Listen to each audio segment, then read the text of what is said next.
इंदिरा गांधी 19 नवंबर 1917 इलाहाबाद उत्तर प्रदेश में पैदा हुई। ये देश की पहली महिला प्रधानमंत्री बनी। इंदिरा गांधी जवाहरलाल नेहरू की इकलौती बेटी थी। 1942 में इंदिरा गांधी ने फिरोज गांधी से शादी करी, जो इंडियन नेशनल कांग्रेस के एक मेंबर थे। इंदिरा गांधी और फिरोज गांधी के दो बेटे थे, संजय गांधी और राजीव गांधी।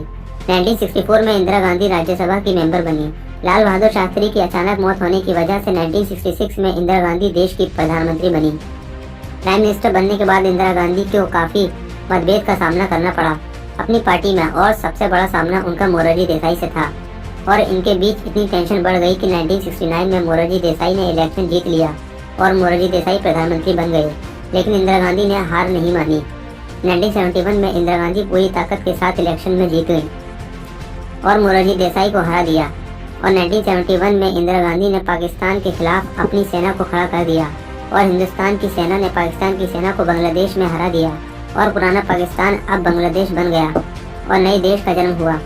1975 में इलाहाबाद हाईकोर्ट ने इंदिरा गांधी के खिलाफ एक ऑर्डर निकाला, जिसमें लिखा था कि इंदिरा गांधी अपनी सीट खो सकती हैं और अगले 6 साल तक इलेक्शन नहीं लड़ सकती। इंदिरा गांधी ने इसके खिलाफ आवाज़ उठाई, लेकिन उनको एक अच्छा रिस्पॉन्स नहीं मिला। इसके बाद इंदिरा गांधी ने नेशनल इमरजेंसी घोषित कर दी और नेशनल इमरजेंसी के दौरान इंदिरा गांधी के हाथ में पावर आने की वजह से उन्होंने काफ़ी सारे संविधान में अमेंडमेंट किए। और इमरजेंसी के दौरान इंदिरा गांधी ने बहुत सारे पॉलिटिकल लीडर जो इनके अपोनेंट थे उनको जेल में डाला और बहुत सारे लॉ बनाए, जिसमें पर्सनल फ्रीडम की भी कुछ तरह से रोक थी। 1977 में इमरजेंसी खत्म हुई।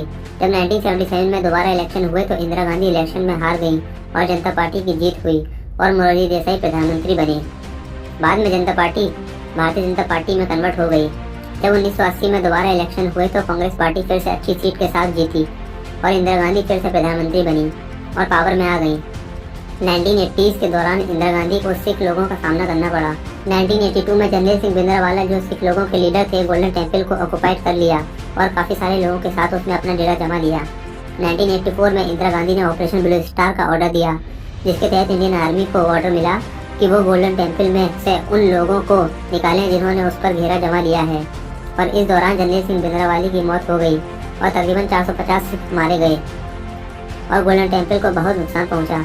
इस ऑपरेशन के 5 महीने बाद इंदिरा गांधी को अपने ही गार्डन में उनके ही बॉडीगार्ड ने बंदूक से छलनी कर दिया और उनकी 1984 में इस तरह से मौत हो गई।